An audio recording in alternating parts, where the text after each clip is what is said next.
అక్కడ ఎక్కడ వరకు సార్ మీ దేశముద్ర వరకా పూరి గారితో జర్నీ? అంటే నేను చేరిన 2004.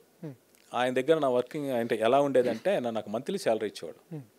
సినిమా స్టార్ట్ అయినప్పుడు సినిమాకి సెపరేట్ పేమెంట్. ఇప్పుడు 143 స్టార్ట్ అవగానే అది 5 నెలలు జరగండి 6 నెలలు జరగండి నాకు సెపరేట్ పేమెంట్ ఇచ్చేవాళ్ళు. అప్పుడు మంత్లీ శాలరీ కాదు నాది. బట్ సూపర్కి ఏమైందంటే అన్నపూర్ణ స్టూడియోస్ వాళ్ళ ఎగ్జిక్యూటివ్ ప్రొడ్యూసర్ కుమార్ అని ఎవరో ఉండేవాళ్ళు. ఆయన మీతో ఏదో మాట్లాడే పేమెంట్ ఇప్పిస్తా అన్నాడు. మరి ఆ పేమెంట్ నాకు రాలా అన్నపూర్ణ స్టూడియోస్ సూపర్కి, పేరు కూడా వేయలే. అయితే ఏంటంటే నాగార్జున గారికి జగన్ గారికి ఇష్యూస్ అయ్యాయి. నాగార్జున గారే ఫస్ట్ క్లైమాక్స్ షూట్ చేసుకుని మళ్ళీ తర్వాత కాదనుకుని జగన్ గారితో చేశారు. అది చేశారు.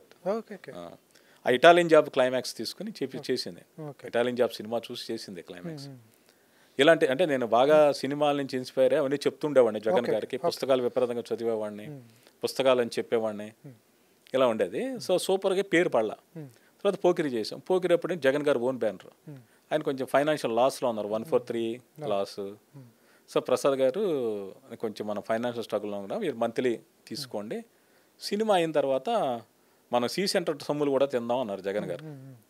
సరే నాకు సి సెంటర్ కాదు సమోసా సొమ్ములు కూడా నాకు రాలేదు, అది వేరే విషయం. నియంతృత్వంతో ప్రజా ఉద్యమాలను ఆపగలరా? బెదిరింపులతో ప్రజా గొంతుకను నొక్కగలరా? తెలుగువారి మనస్సాక్షి సాక్షి టీవీ ప్రసారాల కోసం వెంటనే మీ లోకల్ ఆపరేటర్ను సంప్రదించండి.